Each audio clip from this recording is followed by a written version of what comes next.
2000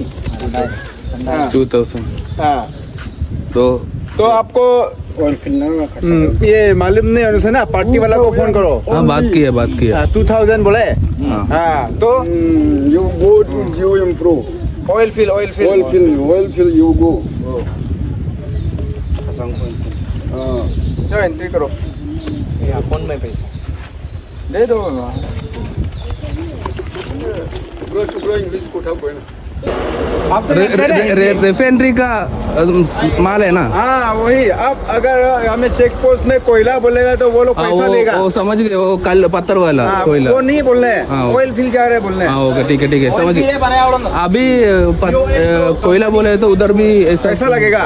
okay മനസ്സിലായോ? നമ്മൾ oil field ജാറ പൈസ പിന്നെ അവിടെ കൊടുക്കണ്ട.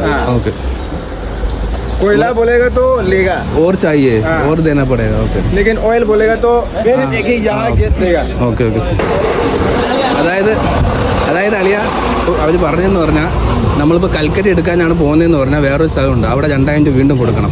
നമ്മളിപ്പോൾ ഓയിൽ സാധനമാണ്, അതുകൊണ്ട് ഇവിടെ ഒറ്റ സ്ഥലത്ത് മാത്രമേ പൈസ കൊടുക്കേണ്ടുള്ളൂ. 3000 രൂപയാണ് പറഞ്ഞത്. ഇപ്പോൾ ലാസ്റ്റ് നമുക്ക് 2000 രൂപയ്ക്ക് ഒതുക്കി തന്നിട്ടുണ്ട്.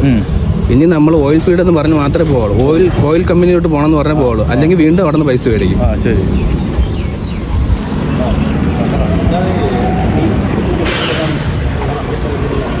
ഏകദേശം 4 മണി കഴിഞ്ഞ് 5 മണിക്കകത്ത് ഇവിടെ എത്തിയതാണ്. അതെ നമ്മളായിട്ട് ആദ്യം ആവശ്യപ്പെട്ടത് 3000 രൂപയാണ് ആവശ്യപ്പെട്ടത്. ഈ ചെക്ക് പോസ്റ്റ് കടക്കാൻ വേണ്ടി മാത്രം, പ്രത്യേകിച്ച് കാര്യങ്ങളോ രസീതോ ഒന്നുമില്ല. അവസാനം ഈ സമയം 1 മണിയായി, ഇപ്പോഴാണ് നമ്മൾ 2000 രൂപ കൊടുത്തിട്ട് നമ്മളത് പാസ്സായത്. 12-1 8 മണിക്കൂർ കൂടുതൽ നമ്മൾ ഇവിടെ ഇരുന്നു, ഈ ചൂടത്ത് വണ്ടിക്കകത്തിരുന്നു. അതും കേന്ദ്ര സർക്കാരിന്റെ BJP ഭരിക്കുന്ന സംസ്ഥാനവും കൂടി. അതെ, അരുണാചൽ പ്രദേശ്. ഉദ്യോഗസ്ഥന്മാർ ഇങ്ങനെ ആയിക്കഴിഞ്ഞാൽ ഭരിക്കുന്ന പാർട്ടിയെ ജനങ്ങൾ വെറുക്കും. അതെ, അത് നമ്മുടെ പ്രസ്ഥാനത്തിനും കൂടി ഒരു നാണക്കേടാണ്. അതുകൊണ്ടാണ് നമ്മൾ ഇത് തുറന്നു പറയുന്നത്. കാരണം നമ്മൾ ഈ 2000 രൂപ GPay ചെയ്തതിന്റെ തെളിവും കാര്യങ്ങളും എല്ലാം നമ്മുടെ കയ്യിലുണ്ട്. അവർ ആവശ്യപ്പെടുന്ന വീഡിയോ അവര് പൈസ ആവശ്യപ്പെടുന്ന വീഡിയോകളും ഉണ്ട്. കാരണം രാജ്യത്തെ കൊള്ളയടിക്കരുത്, രാജ്യത്തെ പൊതുജനത്തിന് കൊള്ളയടിക്കരുത്. കാരണം ഇവർക്ക് വേണ്ടിയൊക്കെ എന്തുമാത്രം രൂപ ഗവൺമെന്റ് ചെലവാക്കുന്നുണ്ട്.